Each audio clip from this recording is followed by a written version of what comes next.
12장 1절 말씀 보십시다.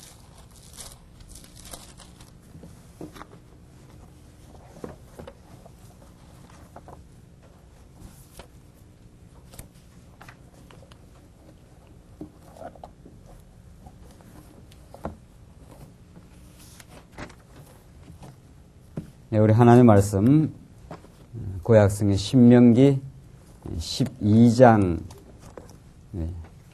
1절 말씀입니다. 차이신 줄 알고 봉독 드리겠습니다. 내 열조의 하나님 여호와께서 내게 주셔서 얻게 하신 땅에서 너희가 평생에 지켜 행할 규례와 법도는 이러하니라. 너희가 쫓아낼 민족들이 그 신들을 섬기는 곳은 높은 산이든지 작은 산이든지 푸른 나무 아래든지 무론하고 그 모든 곳을 너희가 마땅히 파멸하며 그 단을 헐며 주상을 깨뜨리고 아세라 상을 불사르고 또 그 조상한 그 조각한 신상들을 찍어서 그 이름을 그곳에서 멸하라. 너희 하나님 여호와에게는 너희가 그처럼 행하지 말고 오직 너희 하나님 여호와께서 자기 이름을 두시려고 너희 모든 지파 중에서 택하신 곳인 그 거할 곳으로 찾아 나아가서 너희 번제와 너희 희생과 너희의 11조와 너희 손의 거제와 너희 서원제와 낙헌 예물과 너희 우양에 처음 낳은 것들을 너희는 거리로 가져다가 드리고 거기 곧 너희 하나님 여호와 앞에서 먹고 너희 하나님 여호와께 너희 손으로 수고한 일에 복주심을 인하여 너희와 너희 가족이 즐거워할지니라. 우선 7절까지 봉독드렸습니다. 우리는 오늘 민수기 말씀 이제 그 단원이 12장부터 이제 좀 바뀌는데 우리는 지난 시간까지 민수기 앞부분에서 과거의 회고, 지금 우리가 호렙산 언약, 민수기에 나타난 호렙산 언약의 말씀을 우리가 듣고 있는데 구약 성경에서 하나님께서 자손을 번창시키고 이제 땅을 정복하게 해주겠다는 언약을 지금 성취하는 과정에 요단 이제 동편 땅은 이 민수기 30 후반부에서 하나님께서 요단 동편 땅을 정복하고 이제 요단 서편 땅을 이제 정복해 들어가는 그 여호수아 사사기를 통해서 요단 서편 땅을 하나님께서 약속대로 정복하게 하심으로 하나님이 신실하신 여호와이심을 이제 우리 가르쳐 주는데 그 요단 가나안 땅 정복하기 직전 너희들이 광야를 지나오면서 어떻게 지내왔는지, 그리고 앞으로 들어갈 본격적으로 가나안 땅에 들어가서 너희들이 지켜야 될 그 규례가 무엇인지, 이게 이제 호렙산 언약입니다. 호렙산 언약의 말씀. 우리가 지금 신명기 전체가 시내산에서 주신 그 말씀을 다시 요단강 동편, 여기서 이게 모압 땅인데, 모압 땅.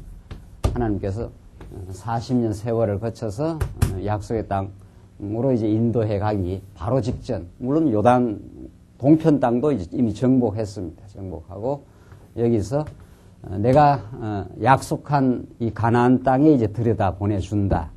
여기에 들어가서 너희들이 기억하고 지켜야 될 내용이 무엇인지를 소상하게 잘 가르쳐 주시는 말씀이 이 신명기 호렙산 언약입니다.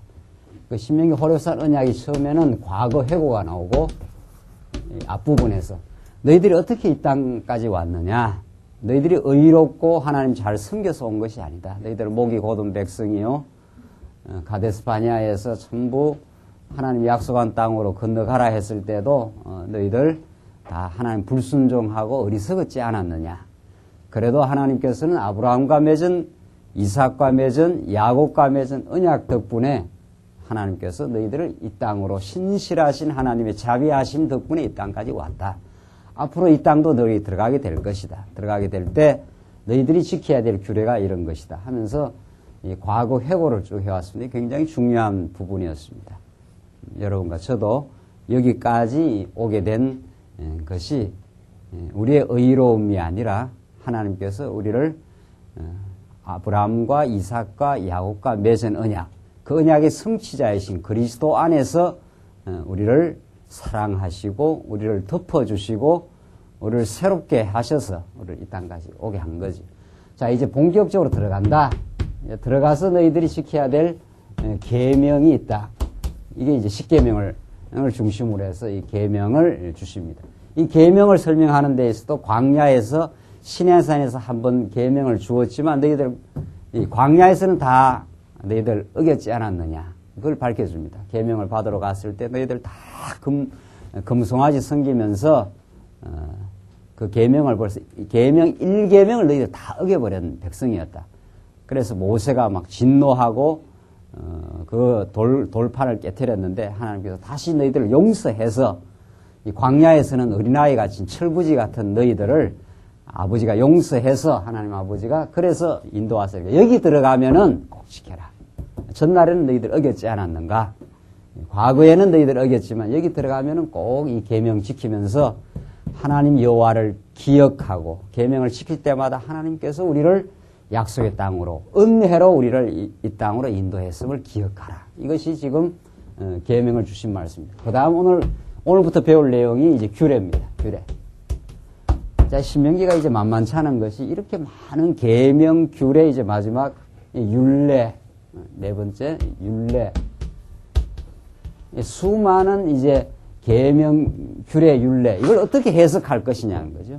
여기 오늘 이제 본문의 규례와 너희들 법도를 너희들 내가 약속한 땅에 들어가서 지켜야 될 규례와 법도를 지금 가르쳐 주는 말씀이 12장부터 지금 18장까지 신명기 아주 중요한 부분인데 12장부터 18장까지 규례예요. 하나님 섬기는 규례입니다. 이 제사 법도인데 이것이 무엇을 가르치고 우리들에게 어떤 의미를 가지고 있는가? 이것은 그렇게 성경 전체의 그 흐름을 알지 못하면은 이거 도대체 지금도 하라는 이야기인지 이게 무슨 의미인지 이것이 어떻게 성취되는 것인지 그것이 참 구약학자들이 많이 지금 고민하는 내용이 숙제로 남아있는 부분이 오늘 신명기 12장부터 18장입니다. 오늘 우리 말씀 정말 구약에서 약속한 호렙산 언약이 누구 안에서 성취되고 그것이 우리에게 어떻게 이루어지는가를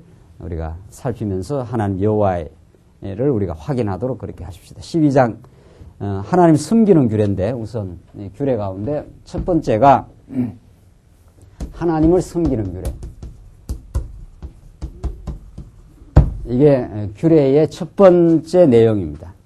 하나님께서 먼저 하나님을 섬기는 규례를 12장부터 14장 2절까지 나오는데 우선 하나님을 어떻게 섬기는가 하면 12장 전체 내용이 택하신 곳에서 섬기라고 합니다. 택하신 곳. 하나님을 이제 섬기는 이 땅에 들어가서 하나님 섬기는 방법을 가르쳐 주는데 아무데나 가서 섬기면 안 된다. 그걸 말해주는 게 12장 내용입니다. 그게 택하신 곳. 하나님이 정해놓은 택하신 그 장소가 있습니다. 이 예루살렘. 하나님이 이 가나안 땅에서 어디에서 꼭 하나님 섬겨야 된다는 이 구약에서의 지금 이야기죠.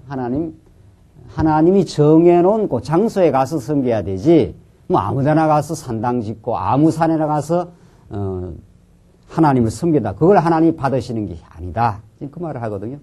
그러니까 이스라엘 백성들이 하나님 섬기는 것이 최고의 이제 행복인데, 그 앞에서도 계속 계명을 이야기하면서 나와요. 이 계명을 지키는 것이 너희들에게 행복이다. 하나님 결국 이스라엘 백성들을 복을 주어 그 행복을 영원 무궁토록 누리게 하시려고 하나님은 아브라함에게 언약을 하시고 그들이 애굽 400년 동안 하나님 다 떠나 살고 광야에서도 무수한 범죄와 불순종을 했지만은 그들을 언약한 백성으로 그들을 영원히 하나님 섬기는 복된 인생으로 만드시려고 하나님께서 이제 선택하고 지금 인도해 가시는 거 아니에요? 그래서 지금 너희들을 하나님을 섬기는 그 행복을 누리게 하는데 그 섬기게 하는 그 규례가 있다는 거예요. 규례와 법도가 있다는 거예요. 규례. 구약에서는 이 규례와 법도를 따라서 하나님을 섬기게 돼 있지 규례와 법도를 떠나가지고 제멋대로 섬긴다고 해서 그게 하나님 앞에 섬김이 되는 것도 아니요 그들이 행복이 되질 않는다. 이걸 가르치는 거예요. 이 구약에서는 이 규례와 법도 하나님을 섬기며 감격하며 감사하며 복을 누리는 구체적인 방법을 가르쳐 주는 거죠. 이 규례와 법대가 뭔가? 이것이 신약에서는 무엇을 의미하는가? 이제 오늘 이 본문이 오늘 이 구약의 호렙산 언약, 이 구약의 말씀 아닙니까?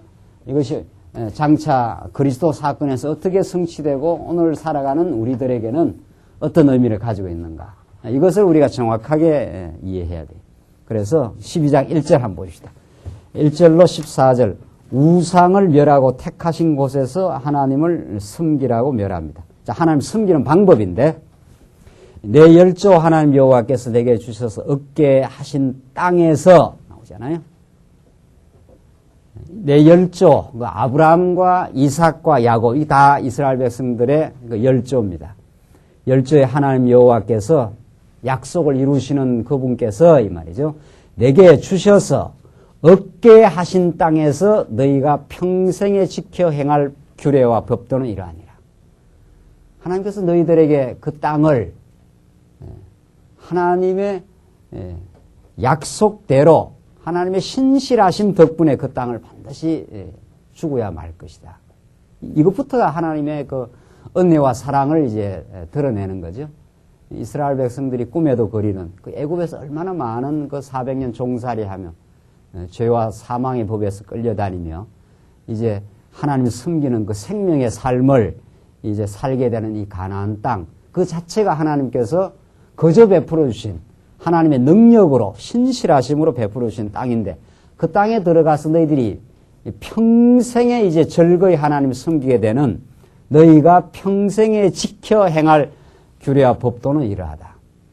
이걸 꼭 너희들이 지킬 때 너희들의 행복이 보장이 되고 너희들에게 참 기쁨의 삶이 있을 것이다. 그 행복을 얻게 되는 그 규례와 법도를 이제 12장부터 쭉 가르쳐 줍니다. 2절 너희가 쫓아낼 민족들이 우선 들어가서 이방 민족들을 쫓아내야 돼요. 이게 이제 여호수아가 들어가서 이제 물리치는 가나안 7족속들 아닙니까?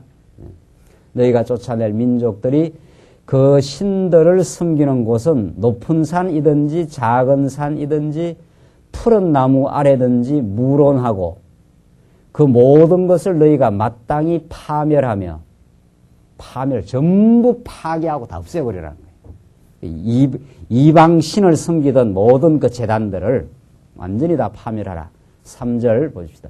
그 단을 헐며 주상을 깨트리며 아세라상을 불사르고 또 그 조각한 신상들을 찍어서 그 이름을 그곳에서 멸하라. 들어가서 할 일은 우상 섬기던 모든 그 단들이라든가 주상이라든가 아세라상을 다 불사르고 다 찍어 다 멸해버리라는 거예요. 이게 우선 1차적으로 해야 될 그 이스라엘 백성들의 그 과제입니다. 또 이제 여호수아가 들어가서 그 일을 다 진멸하는 역사. 남녀 노유할 것 없이 들어가는 대로 다 쓸어버리라는 거예요. 들어가는 대로. 그들과 타협의 여지가 없다. 이 진멸 전쟁인데, 진멸, 히브리어로 헤렘 전쟁. 아주 멸해버리라는 거예요. 아주 멸해. 이들과는 그 타협을 한다든가, 뭐 양보한다든가 이런 게 있을 수가 없다는 거죠. 이게 여호수아서 뒤에 계속 나오는 그 말씀입니다. 그러니까 싸워야 될 없애버려야 될 그 대상이 분명하게 있다는 거죠. 그리고 그걸 이제 디모데전서는 너희가 선한 군사로 너희가 부름을 받았고 갈라디아서에서는 육체의 소욕과 성령의 소욕의 그 거스리는 싸움으로 그렇게 표현하죠. 이스라엘 백성들이 들어가서 찍어내야 될 아세라, 신상, 주상 이게 전부 우리 신약 시대에 와서는 그 하나님보다도 더 사랑하는 것 이렇게 되어 있습니다. 그 우상이라 이렇게 되어 있습니다. 그걸 이제 그 찍어 나가는 역사. 그 탐욕이 있는 한 인간의 그 행복과 만족이 있을 수 없는 거죠. 그래서 이제 하나님께서 멸해버려라. 3절. 이 내용 계속 나옵니다. 앞으로. 4절. 너희 하나님 여호와에게는 너희가 그처럼 행하지 말고 오직 너희 그처럼 행하지 말고 우상 섬기듯이 아무 산당에 나가서 아무 높은 산이든지 작은 산이든지 푸른 나무 아래든지 우상천지라는 거죠. 이 가나안 땅 여기가 이미 가나안 칠족속들이 여기저기 산 여기저기에다가 전부 산당을 만들어 놓고 지금 그 우상신을 섬겨놓고 그 우상이 자기들을 행복하게 해줄 것이라 이렇게 지금 가나안 칠족이 꽉꽉 이 우상이 들어찬 곳인데 그처럼 하지 말라. 너희들 아무데나 가서 그냥 산당 지어놓고 거기다가 빌고 그 신이 너희들을 행복하게 바알신이라든가 아세라 목상이라든가 이거 그렇게 하지 말라는 거예요. 어떻게 해야 되는가 구체적으로 이제 나옵니다.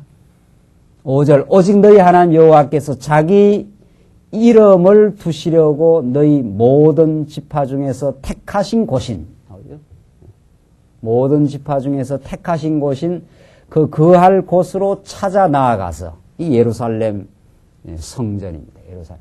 아무데나 가서 막 그냥 신상 목상 있는 데 가서 섬기면 안 된다. 꼭 너희들 들어가서 점령하게 되는 자기 이름을 두실 하나님께서 자기 이름을 두실 그 택하신 곳에 그렇게 되어 있죠. 택하신 곳인 그 거할 곳으로 찾아 나아가서 너희 번제와 자 일단 장소가 정해져 있어요. 자 지금 우리가 하나하나 정리해 보면은 우선 첫 번째는 규례와 법도를 따라서 해야 된다. 하나님 섬기는 방법인데 섬기는 길인데 규례와 법도를 따라서 해야 되고 두 번째는 아무데나 가서 이렇게 섬기면 되는 것이 아니다 말이죠. 이 땅에는 뭐 가나안 칠족속들이 작은 산, 푸른 나무 아래 큰 산, 뭐 곳곳에 뭐 일본에 가보니까 막 천지가 다 우상이 천지가 나서 가는 곳곳마다 다 우상을 섬기는 곳이 천지인데 우리나라도 옛날에 다 그랬지 않았어요? 큰 나무든지 어디든지 그렇게 아무데나 가서 비는 거죠. 자기 욕망대로 해달라 이거죠. 그 신을 섬기는 게 아니라 신의 은혜를 깨닫는 게 아니라 내가 이 땅에서 이루고 싶은 욕망을 신의 이름을 빌어가지고 그걸 이루려고 하는 거죠. 그 신의 뜻에 순복하고 신이 베풀으신 은혜를 깨닫는 게 아니라 깨닫고 뭐 알고 하는 건 다 필요 없어요. 우상은. 내가 지금 이 땅에서 이루고자 하는 일이 있는데 그것을 자기 힘으로는 안 될 것 같으니까 또 어떤 문제가 생기니까 신이라는 이름을 빌어가지고 내 하고 싶은 욕망을 이제 이루고자 신을 이용하는 거죠. 신을 깨닫고 신의 은혜를 깨닫고 그에게 순복하는 게 아닌 거죠. 그러니까 그걸 다 깨트려 버리라는 거죠. 다 깨트려 버리고 하나님이 택하신 곳이 있다. 아무데나 가서는 안 된다. 택하신 곳에 가서 너희들 하나님께서 자기 이름을 두시려고 하나님이 정한 장소가 있다. 반드시 여기 가서 너희들 하나님 섬기는 길을 찾아야 된다. 세 번째는 하나님이 정해놓은 그 예물의 방식이 있다. 예물의 방식. 아무렇게나 하는 것이 아니라 6절 너희 번제와 이 레위서에서 다 나오는 게 번제를 어떻게 드리고 소제를 어떻게 드리고 낙헌 제물을 어떻게 드리고 이미 레위서에서 자세하게 아주 구체적으로 다 밝혀놓은 그걸 이미 전제하고 지금 말하는 이야기죠.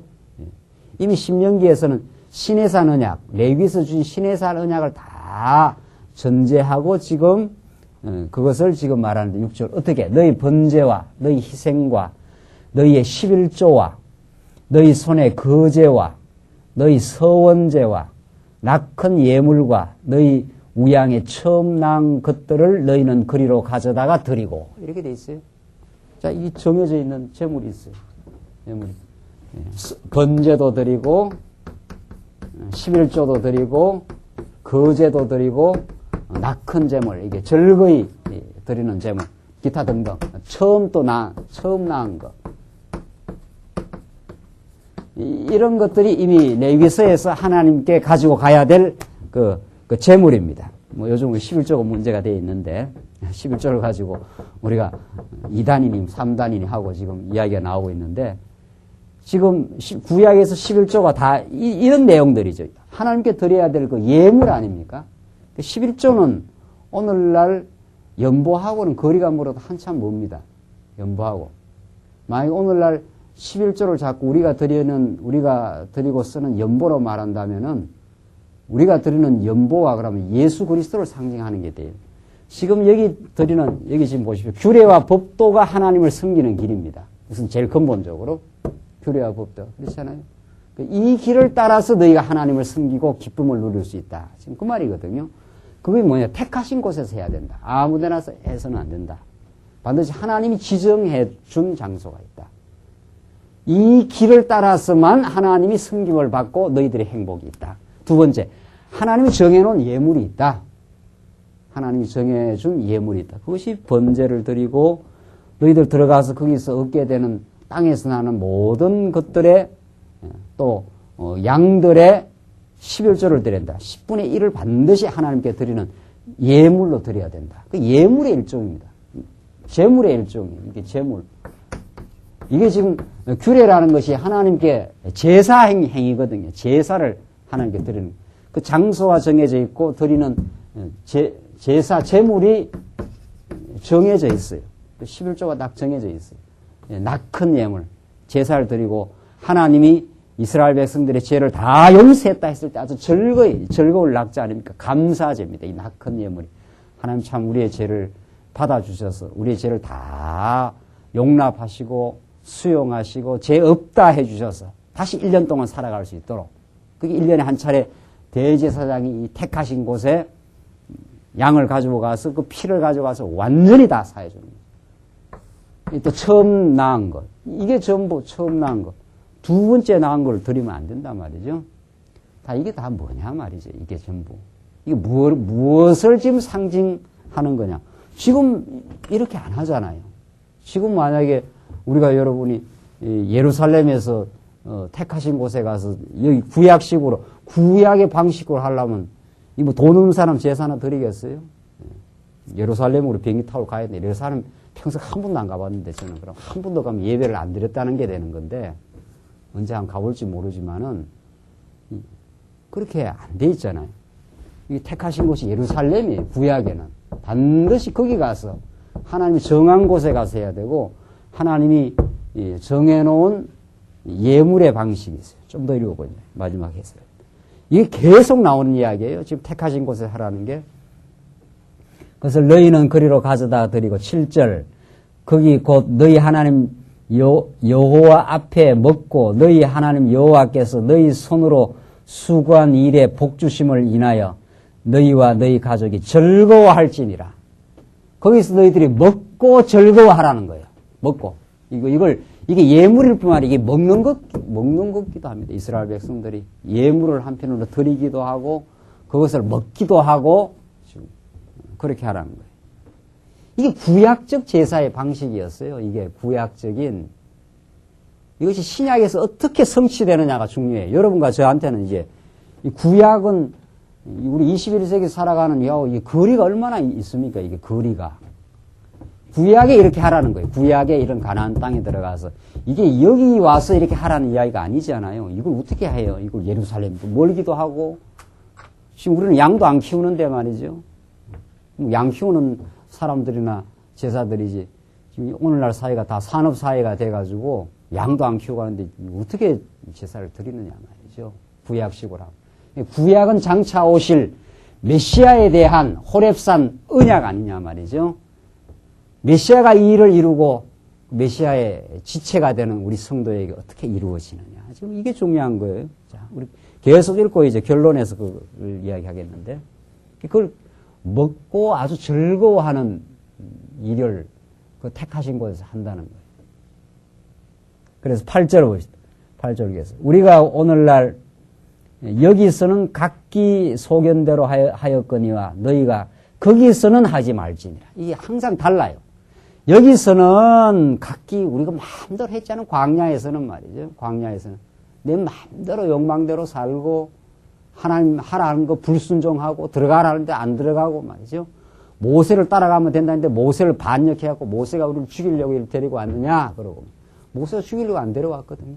모세 그들을 잘 인도를 해가는데 이스라엘 백성들이 자기들이 지금 하나님 여호와를 믿지를 못하고 가보니까 막 열정당군이 가니까 막 큰 성이 도사리고 있고 장정들이 덩치가 크니까 아이쿠 못 들어가겠다. 누굴 못 믿은 거예요? 누구를? 여호와 하나님을. 여호와 하나님이 이 가나안 칠족속보다 작겠느냐 말이죠. 여리고성이 아무리 견고해도 하나님의 능력이 약속대로 그들을 정복하기는 이스라엘 백성들이 여호와 하나님을 못 믿었어요. 그래서 다 원망하고 불순종하고 제 멋대로 했지 않았어요? 제 멋대로. 그래서 오늘날 여기서는 각기 소견대로 하였거니와 너희가 거기서는 하지 말지니라. 너는 너 마음대로 사자. 거기 들어가서는 마음대로 하지 말고 규례와 법도대로 해라. 규례와 법도대로. 너 욕망대로 하지 말고 하나님이 가르쳐준 규례와 그 법도대로 하면 너희들은 그곳에서 먹고 즐거워할 천국을 누리게 된다. 그 말이거든요. 9절 너희가 너희 여호와 너희 하나님 여호와의 주시는 안식과 기업에 아직은 이르지 못하였거니와. 지금 가나안 땅으로 가고 있는 지금 과정 아니에요. 이제 마지막 모압 땅까지 왔는데 10절 너희가 요단을 건너 너희 하나님 여호와께서 너희에게 기업으로 주시는 땅에 거하게 될 때 또는 여호와께서 너희로 너희 사방의 모든 대적을 이기게 하시고 하나님께서 사방의 모든 대적 이 여호수아가 들어가서 전부 다 진멸하고 정복전쟁에서 승리하잖아요. 너희에게 안식을 주사 너희로 평안히 거하게 하실 때에 너희는 너희 하나님 여호와께서 자기 이름을 두시려고 한 곳을 택하실 그곳으로 나의 명하는 것을 모두 가지고 갈지니. 같은 말이에요. 앞에서 했는 말. 하나님이 정해놓은 택하신 자기 이름을 두시려고 한 곳을 택하실 그곳으로. 한 곳 딱 정해놨어요. 너희는 반드시 이 땅에 들어가게 될 것이고 사방의 대적들을 하나님께서 멸하게 해준다. 그리고 택하신 그곳으로 나의 명하는 것을 모두 가지고 갈지니. 하나님이 다 명해놓은 거 있지 않은가? 레위기서에서. 이런 것들입니다. 번제도 드리고 11조도 드리고 낙헌 예물도 드리고 처음 낳은 거 반드시 하나님께 구별해서 드려야 됩니다. 이스라엘 백성들 구별해서. 이게 하나님의 명령이에요. 명령. 그걸 가지고 갈지니 곧 너희 또 나오네요. 거기 다시 반복이죠. 곧 너희 번제와 너희 희생과 너희 11조와 너희 손의 거제와 너희가 여호와께 서원하는 모든 아름다운 서원물을 가져가고 구약에서는 그 서원 하나님 꼭 이렇게 하겠습니다. 맹세하는 거죠. 맹세하는 이 아름다운 서원물을 가져가고 너희와 너희 자녀와 노비와 함께 너희 하나님 여호와 앞에서 즐거워할 것이요 내 성중에 거하는 레위인과도 그리할지니 레위는 너희 중에서 분깃이나 기업이 없음이니라. 레위인에게는 하나님께서 이 제사장 지파에게는 분깃을 안 줬습니다. 여호와 하나님이 기업이 되시고 하나님께서 11지파에서 그 11조를 내면은 레위 지파에게 주게 해서 레위 지파는 뭐 충분하지요. 11지파가 11조를 내니까 레위 지파는 그걸 받아가지고 하나님께 제물도 드리고 레위 지파가 먹기도 하고 그렇게 합니다. 이 특별한 구약의 제사 행위를 하는 특별한 그 지파로 하나님께서 구별된 지파입니다. 지금 우리 포인트가 뭡니까? 하나님이 택하신 곳, 하나님이 정한 예물, 하나님이 구별한 한 지파, 레위 지파. 전부 지금 하나님께서 택하시고 정하시고 구별하고 그런 방식을 통해서만 하나님이 구약의 제사를 받겠다 이 말입니다. 그래서 13절 너는 삼가서 내게 보이는 아무 곳에든지 번제를 드리지 말고 내게 보이는 아무 곳에서나 번제를 드리면 안 된다는 거예요. 아무 데나 가서 14절 오직 너희의 한 지파 중에서 여호와의 택하실 그곳에서 너희는 번제를 드리고 또 내가 내게 명하는 모든 것을 거기서 행할지니라. 지금 그 내용이 무엇이라는 걸 우리가 확인할 수가 있죠. 조금 더 봅시다. 조금 더 보고. 15절로 19절입니다. 피는 먹지 말고 재물을 택하신 곳에서 먹으라고 합니다. 15절로 19절 봅시다. 15절로.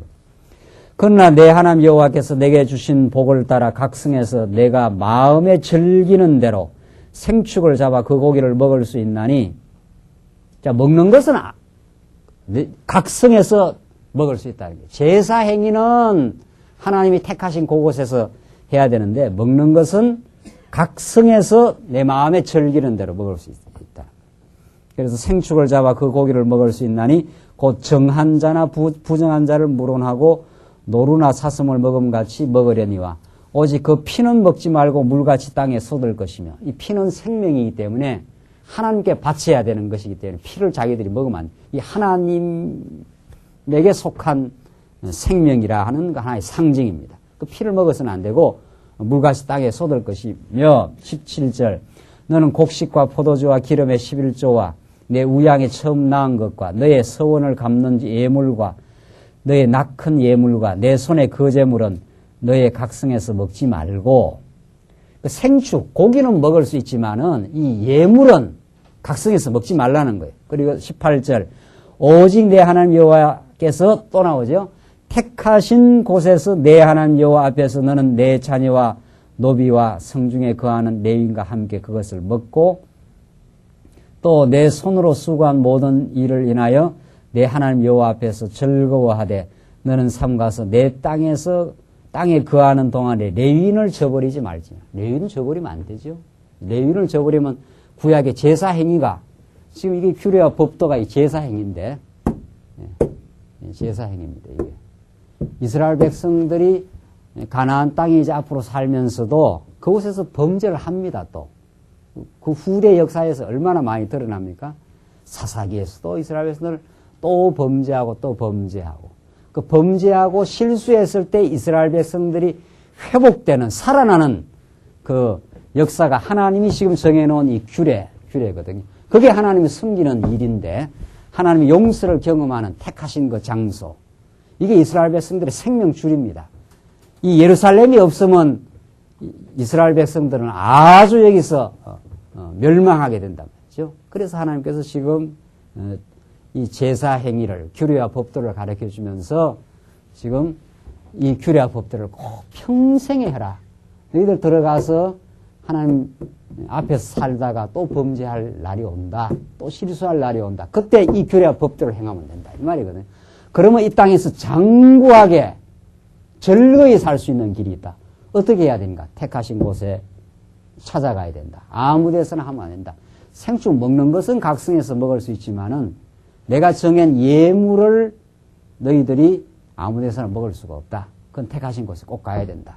그것이 바로 번제를 너희가 드려야 되고 11조를 꼭 택하신 곳에 가져가야 되고 낙큰 예물 가져가야 되고 처음 낳은 것 생축들이 처음 낳은 것 있으면은 짐승들이 낳은 것 있으면 그걸 꼭 택하신 곳에 가서 드려야 된다. 자, 이것이 구약에서 이스라엘 백성들이 지켜가야 될 그 규례였습니다. 이걸 요한복음은 어떻게 이걸 설명을 합니까? 수가성 그 여인 사건이 있지 않아요? 수가성 여인. 그 사마리아 성에, 사마리아가 이 예루살렘이 북쪽을 뜻합니다. 북쪽. 수가성 여인이 예수님을 그 만난 사건. 요한복음 4장 한번 봅시다. 직접 보면서 합니다. 이걸 예수님이 어떻게 오늘 이 신명기 말씀을 설명하는가 한번 보십시다. 도대체 우리는 신명기 말씀을 지금 하라는 이야기인지 어떻게 이걸 해석을 하느냐 이제 문제가 나요. 요한복음 4장 한번 봅시다. 요한복음 4장 19절 말씀입니다. 수가성 여인이 이제 물 길러 왔다가 예수님을 만나서 지금 예수님께서 영원히 목마르지 않는 물을 이제 예수님 주겠다 하면서 예수님이 내 남편 데리고 오라 하니까 내가 남편이 없다 하니까 내 남편 없다 하는 말이 옳도다. 내가 남편 5이 있었으나 지금 있는 자는 내 남편이 아닌 내 말이 참되도다. 이렇게 이제 예수님께서 그 여자의 과거까지 다 알아내버렸습니다. 그러니까 여자가 깜짝 놀란 거죠. 19절 여자가 가로되 요한복음 4 19절입니다. 여자가 가로되 주여 내가 보니 선지자로소이다 하고 이제 여자가 이제 예수님 앞에 거꾸러진 거죠.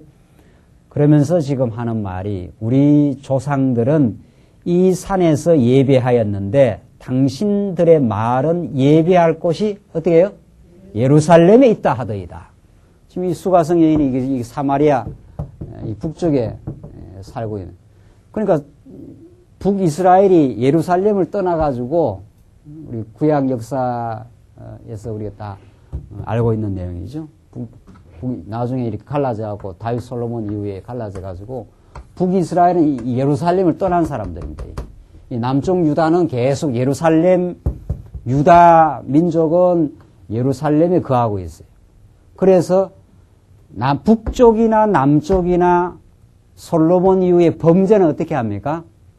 똑같이 다 하죠. 범죄는 다 똑같이 해요. 북쪽이나 남쪽이나. 그러나 하나님께서 어디를 붙들어주고 어디를 하나님께서 끝까지 이 백성을 회복시키고야 마느냐 말이죠. 북이스라엘은 예루살렘을 떠나버렸어요. 예루살렘을. 그렇기 때문에 이들은 아주 아수르에 의해서 아주 망해버립니다. 예루살렘을 떠난 다윗 왕조를 떠나버렸기 때문에 이들은 결국 구테타가 일어나고 계속 나라가 그냥 그 막 왕조가 뒤바뀌어 나가지 않아요? 그러나 남쪽 유다도 동일하게 범죄합니다. 동일하게. 하나님께서 나중에 남쪽 유다가 이방보다도 더 범죄했다 그래요. 이들이야 뭐 북쪽으로 나가버렸으니까 예루살렘 성이 없으니까 예루살렘을 떠나버렸기 때문에 그들이 예루살렘 떠나서 아무데나 산당에서 막 그냥 제사 행위를 했거든요. 하나님께서 그걸 이제 진노하는 거거든요. 그 남쪽은 예루살렘이 있는데도 범죄했어요. 범죄는 똑같이 해요. 따지고 보면 더 남쪽이 범죄예요.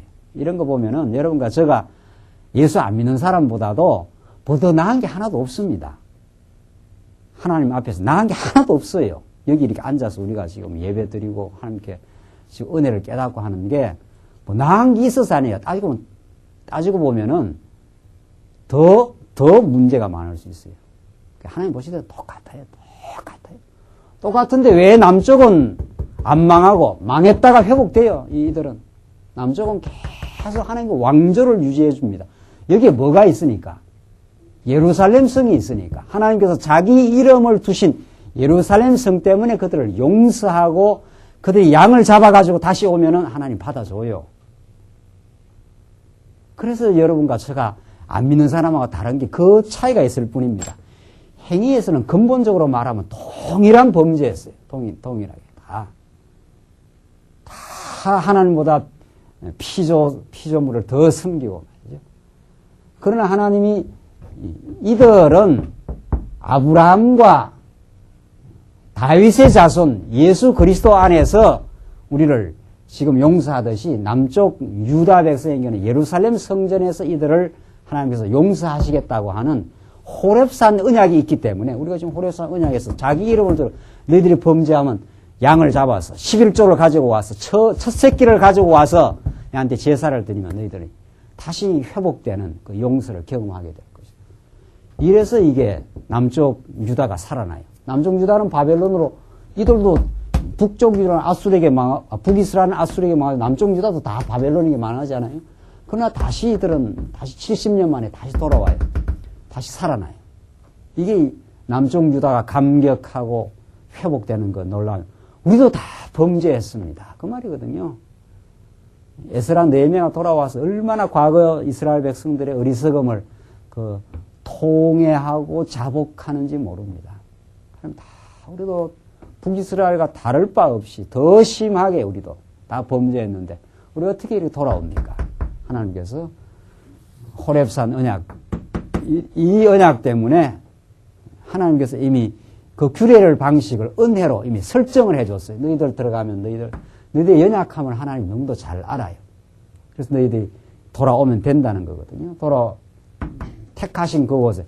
그래서 지금 남쪽 유다는 예루살렘 성이 있고 지금 수가성 여인이 하는 말은 우리 조상들은 이 산에서 그 말입니다. 이 산에서 예배하였는데 당신들의 말은 예배할 곳이 예루살렘에 있다 하더이다. 이 예수님이 오실 때까지 지금 하는 이야기거든요. 이게 남쪽 유다는 이 북이스라엘 나간 이 사마리아 사람들을 사람 취급을 안 합니다.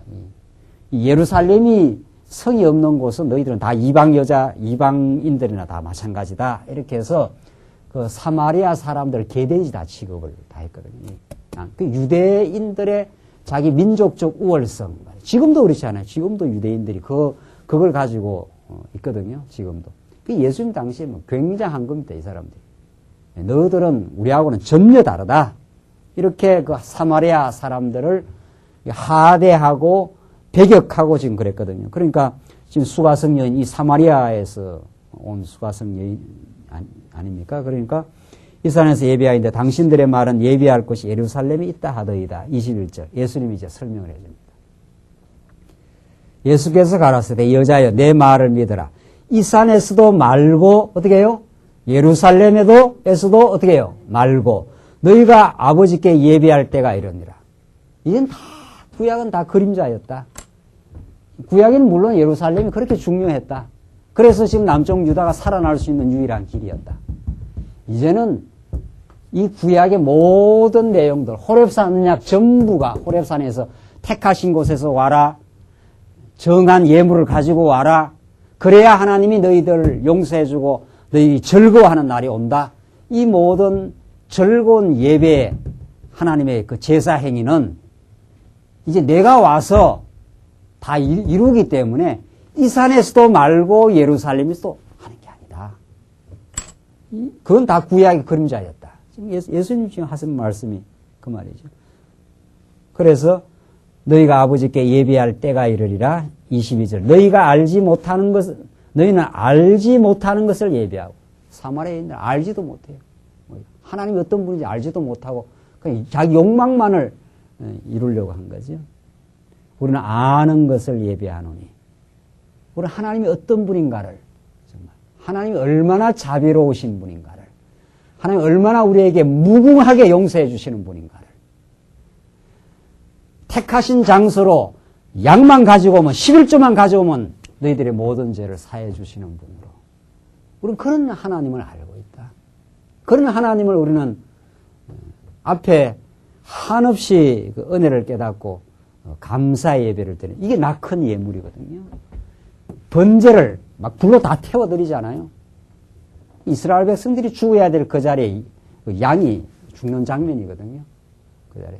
그 향기가 하나님 앞에 그 흠향된다는 거 아니에요? 그러면 하나님이 그 제사를 받아주셨다. 우리 모든 허물을 받아주셨다고 즐거이 감사 예물. 또 감사하다고 이제 예물을 드리는 거거든요. 감사. 그 옛날에 우리 다 연보봉투에다 감사 예물 했지 않았어요? 감사 예물. 그게 무슨 하나님께 드리는 재물의 종류인 줄 알고 말이죠.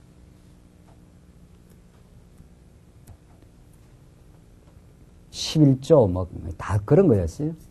그러나 지금 오늘 이 본문이 말하는 거는 이게 지금 누구를 말하느냐 말이죠. 이게 도대체 예수님께서 우리는 아는 것을 예배한다. 하나님이 얼마나 자비로운 분인가를 우리가 알게 되는데, 이는 구원이 유대인에게서 남이라. 이 죄와 사망의 법에 사로잡혀 있던 우리가 구원을 받게 되는, 이 회복의 역사를 만나게 되는, 하나님 앞에 늘 숨어 다니고, 아담이 타락하고 나서 다 숨었지 않았어요? 자기 범죄와 부끄러움 때문에. 그러나 이제 빛 가운데로 나올 수 있는 하나님의 그 열어놓은 그 길 말이죠. 하나님 우리를 자녀로 삼겠다고 하는 하나님의 자비하신 용서와 사랑, 그 구원의 역사가 유대인에서 난다. 유대인에서. 유다 지파에서 그 족보를 타고 오시는 이제 유대인에서 남이라. 아버지께 참으로 예배하는 자들은 신령과 진정으로 예배할지니. 이 말도 굉장히 오해된 부분이죠. 신령하니까 뭐 신령한 방언으로 막 하라고 저는 그러더라고요. 그래야 방언으로 막 해야 이렇게 예배가 된다고. 이 신령은 그 영어로 그냥 스피리트입니다. 스피리트. 성령입니다. 이게 번역을 우리말로 신령이라 이렇게 번역을 했지만, 이 진정도 말이죠. 막 이렇게 진심으로 하면 된다. 이런 식인데, 여기서는 진심으로 막 정성으로 하라는 뜻이 아니라 추루스니까 진리입니다. 진리.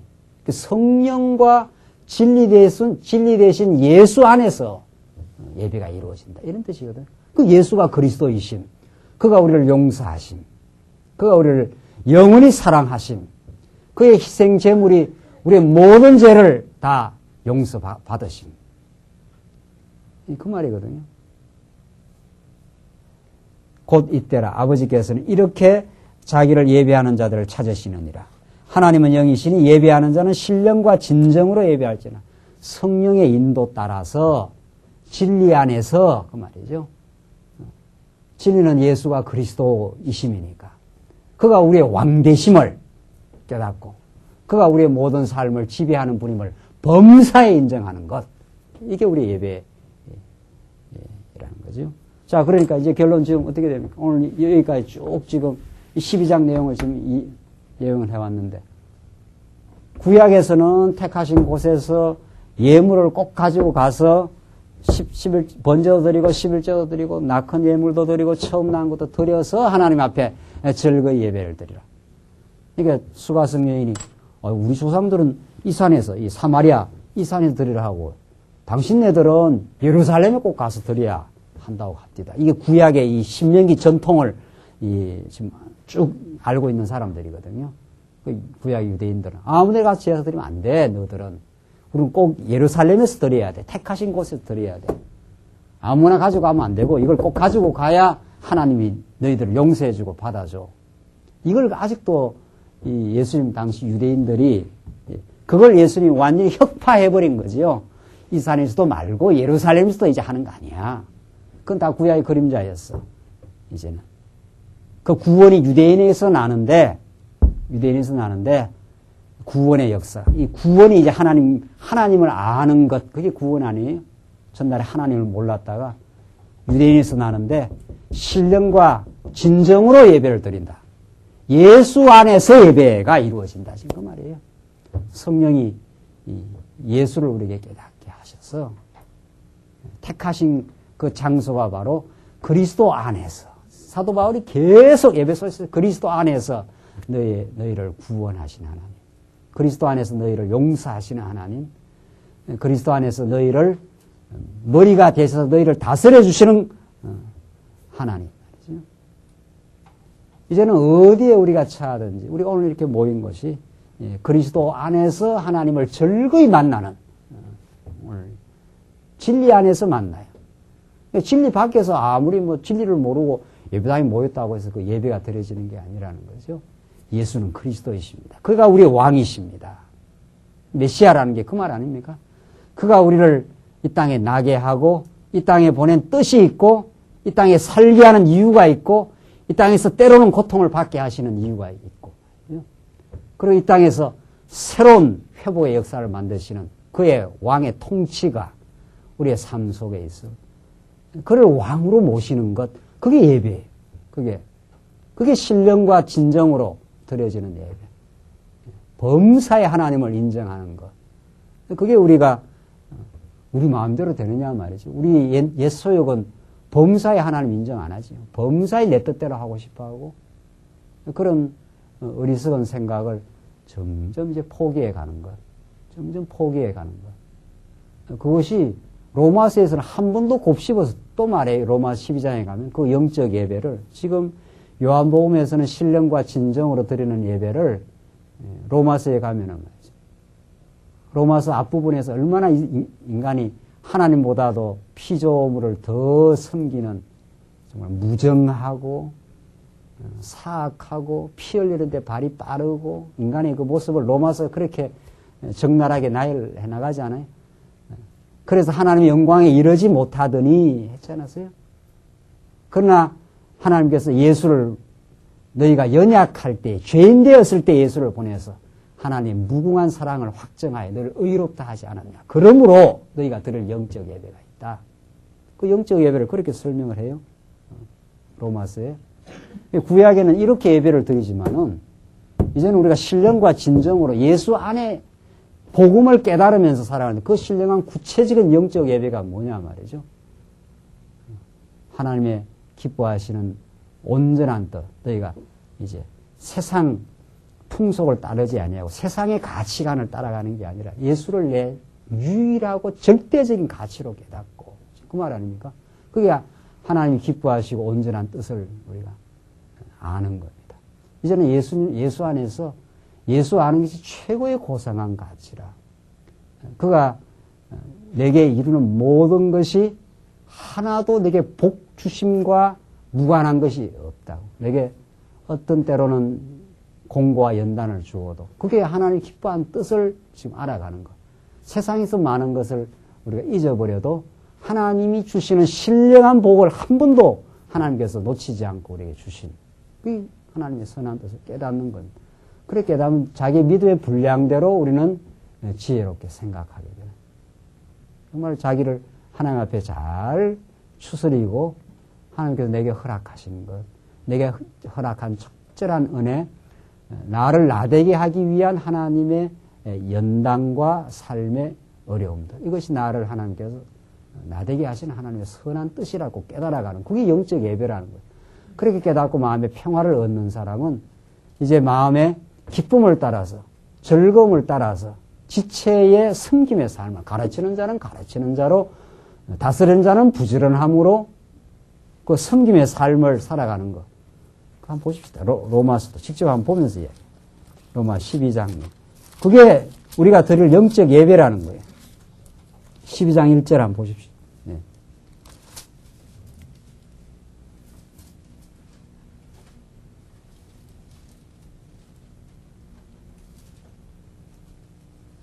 로마 12장 1절. 그러므로 형제들아 내가 하나님의 모든 자비하심으로 너희를 권하노니 너희 몸을 하나님이 기뻐하시는 거룩한 산제사로 드리라. 이는 너희의 드릴 영적 예배니라. 신령한 예배, 성령께서 인도하는 예배가 2절. 너희는 이 세대를 본받지 말고 이 세대의 가치관을 따라가지 말고 너희는 완전히 구별된 인생이다. 하나님께 속한 사람이지 세상에 속한 사람이 아니라. 그래서 오직 마음을 새롭게 함으로 변화를 받아. 이 변화를 끊임없이 말씀을 깨닫고 자꾸 이제 세상의 가치관이 아니라 예수가 내 절대적인 가치라. 하나님을 인정하는 삶이 내 삶의 새로운 삶이라. 이걸 자꾸 우리가 깨달아가는 것, 변화되어 가는 것. 그래서 하나님의 선하시고 기뻐하시고 온전한 뜻이 무엇인지 분별하도록 하라. 마음의 그 변화를 받아. 이제 하나님 중심의 가치관으로 살아가는 것. 그래서 3절 보시면 내게 주신 은혜로 말미암아 너희 중 각 사람에게 말하노니 마땅히 생각할 그 이상의 생각을 품지 말고 오직 하나님께서 각 사람에게 나누어 주신 믿음의 분량대로 지혜롭게 생각하라. 하나님을 깨달으면 이제 지혜가 떠오르는 거죠. 내게 주신 것이 가장 적당하라고. 범사에 자꾸 하나님을 인정하는 그런 그 경건의 연습, 옛사람의 소욕 따라서 살아가는 게 아니라 내게 주신 이 일을 통해서 하나님 더 의지하는 법을 배우겠습니다. 자꾸 그 하나님의 지혜가 생겨나서 삶의 변화가 생겨나는 것. 그러고 나서 4절. 우리가 한 몸에 많은 지체를 가졌으나 모든 지체가 같은 직분을 가진 것이 아닌 이와 같이 우리 많은 사람이 그리스도 안에서 한 몸이 되어 서로 지체가 되었느니라. 우리가 모든 지체가 되었다. 우리에게 주신 은혜대로 받은 은사가 각각 다르니 곧 예언이면 믿음의 분수대로, 곧 섬기는 일이면 섬기는 일로, 혹 가르치는 자는 가르치는 일로, 혹 권위하는 자는 권위하는 일로, 권면하고 위로하는 일입니다. 구제하는 자는 성실함으로, 다스리는 자는 부지런함으로, 긍휼을 베푸는 자는 즐거움으로 할 것이니라. 하나님께서 우리 각자에게 다 이런 은사를 줬다는 거예요. 섬기는 일을 잘하는 사람이 있고, 가르치는 일을 즐거이 하는 사람이 있고, 권위하는 자, 권면하고 위로하는 자. 이게 예배라는 거예요. 자, 우리는 구약에는 예루살렘이라는 성전에 가서 거기서 예물을 드려서 예배를 드리지만 우리는 이것을 예수님이 다 이루어요. 이 택하신 장소, 이 예수 안에서 이런 말이거든요. 예수님이 희생 제물이 다 된 겁니다. 예수님이 11조가 된 거예요. 예수님이. 지금 무슨 11조가 있냐 말이죠. 세상에. 이게 예수님이 다 이룰 내용들 아니냐 말이에요. 예수님이 10의 1로 제사 제물로 드린 거예요. 제사 제물로. 우리 대신 10의 9을 완전히 속해내려고. 그래서 레위기서에서는 양을 한 마리 드리는데 10마리가 이렇게 막대기 아래로 지나가면 10번째를 꼭 빼내야 된다는 거예요. 10번째가 좀 약간 약하고 11번째가 더 튼튼하게 보인다고 11번째를 빼내면 안 된다는 거예요. 정한 예물이 있어요. 10번째를 반드시 빼내야 돼요. 여러분과 저는 원래 재물 자격이 없습니다. 예수님만이 하나님의 정한 재물이에요. 하나님께 될 영원한 재물이에요. 11조가. 그래서 10의 9, 11조라는 건 대표라 이런 뜻이란 말이죠. 대표라. 우리 대신 예수님이 완전한 번제로 낙헌 제물로 우리를 즐겁게 해주는 하나님 앞에서 즐거이 하나님을 하나님 아버지라 이렇게 됐지 않았어요. 우리가 지금. 언제 우리가 하나님 아버지라 부를 수 있었나요? 이 아버지라 부르는 건 자녀 특권이거든요. 자녀는 아버지 앞에 나갈 때 아무 조건이 없습니다. 공부를 잘해도 상관없고 못해도 상관없고 만신창이 돼서 아버지라 부르고 들어오면 아버지는 받을 수밖에 없어요. 부모가 다 그런 거거든요. 조건 없어요. 조건이. 아버지라 하면은 쫓아나와서 맞이해 줬지 않았어요. 탕자가. 만신창이 되고 제 멋대로 살았고 말이죠. 들어올 때는 아버지라 하기가 부끄러워 종의 하나로 그렇게 왔는데 아버지는 오히려 더 쫓아나 받아주는 거죠. 이게 우리 하나님 앞에서 즐거이 살 수 있는 특권입니다. 아무도 이 자녀 권세를 빼앗아갈 수 없다. 이게 복음의 핵심이에요. 아무도. 그렇게 하려고 번제로 드려지고 11조로 드려지고 낙헌제물 처음 낳은 것 이게 전부 다 예수를 이게 전부 예수님이에요. 이게 예수님. 구약이 호렙산 언약이니까 예수님이 완전히 처음 낳은 것으로 드려져서 예수님이 첫 아들 아닙니까? 예수님이 마리아의 첫 아들이거든요. 다 예수님의 상징이에요. 우리는 예수 안에서 이 산에서도 말고 예수님이 저 예루살렘에서도 말고 예수 안에 드려지는데 그 영적 예배가 구약에는 하나님을 섬기는 영적 예배가 우리 신약 시대 때는 지체를 사랑하는 것으로 그렇게 이어집니다. 섬기는 일로 가르치는 일로 다스리는 일로 우리의 영적 예배가 그렇게 드려져요. 이게 우리 예배라는 거죠. 우리 예배는 하나님을 섬긴다는 구체적인 예배가 예수님께서 요한복음에도 말씀하시고 요한 1서 너희가 나 하나님을 사랑하는 것이 하나님의 계명은 이제 너희가 서로 사랑함으로 이 사랑할 때 이 일이 일어나는 거거든요.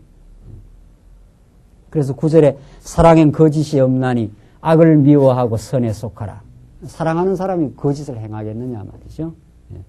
형제를 사랑하여 서로 우애하고 존경하기를 서로 먼저 하며 이게 새로운 변화된 인생 형제를 사랑하여 서로 우애하고 서로 이렇게 붙들어주고 서로 사랑하는 이게 영적 예배. 이게 하나님 기뻐하시는 예배라는 거예요. 이제는 우리가 지체를 사랑하는 것이 우리가 하나님을 섬기는 구체적인 예배가 되었다. 그렇게 성경이 말해요. 존경하기를 서로 먼저 하면 전날은 다 존경받기를 원했지 않았어요. 옛사람은. 그 타락된 그 죄성은 말이죠. 그러나 존경하기를 먼저 하며 나보다 남을 더 낮게 여기며 이게 정말 성령께서 성령과 진리 안에서 신령과 진정으로 예배 드릴지라는 것이 구체적으로 그렇게 이루어집니다. 우리 교회적 삶이라는 게 그렇게 중요해요. 우리는 이제 주를 섬긴다는 말을 구체적으로 나와 너와 그가 있는데 우리 하나님을 예배하고 예수를 말미암아 우리 하나님의 자녀된 용서받은 인생으로 깨닫게 되면 이제 지체와의 관계가 이렇게 변화하는 존경하기를 먼저 하는 이건 정말 우리를 체킹하는 아주 너무도 중요한 단서입니다. 아, 우리가 참 부족하구나. 아직도 우리 다른 사람과 경쟁하기를 바라면 하나님께 드리는 예배가 안 된다는 거죠. 영적 예배가 신령한 예배는 다른 사람을 긍휼히 여기고 섬기고자 하고 그런 거죠.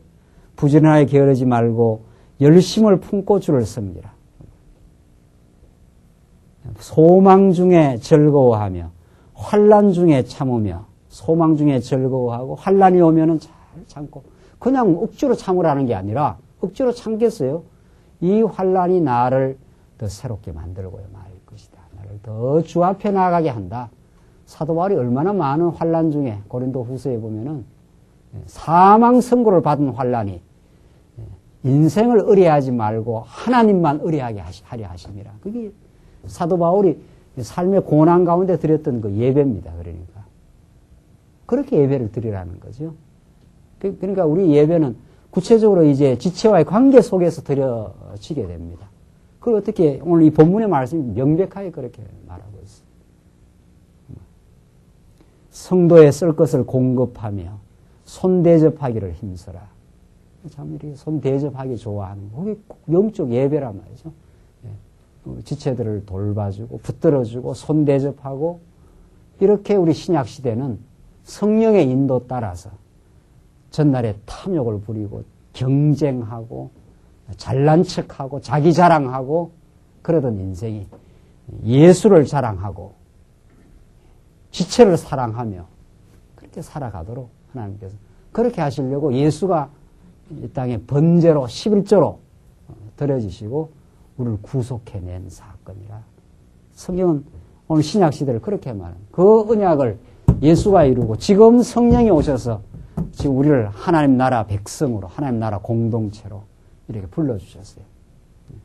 이게 우리가 참 드려질 하나님 앞에 예배라는 거죠. 하나님 아버지 내가 이런 부분이 참 부족합니다. 이것을 내가 할 수 없고 구속의 진리가 성령께서 오셔서 나로 하여금 먼저 존경하게 하시옵소서. 먼저 사랑하게 하시고 섬기는 인생 되게 하시옵소서. 이게 우리의 간절한 기도. 이 기도를 하나님 들으시고 우리가 서로 우애하는, 멸시하거나 탓하거나 비난하는 그런 삶으로부터의 해방. 이게 구체적인 구원이요, 해방입니다. 오늘 신명기에 나타난 너희들이 들어가서 얻을 땅에서 택하신 곳에서 이 예배를 드리라. 우리는 예수로 말미암아 예배드리는 그 예수로 말미암아 사랑하고 예수로 말미암아 우리가 서로 우애하는 그런 삶을 성령의 인도 따라서 우리가 하게 된다는 것이 오늘 지금 신약에 성취될 그 말씀입니다. 우리 조금 쉬었다 가겠습니다.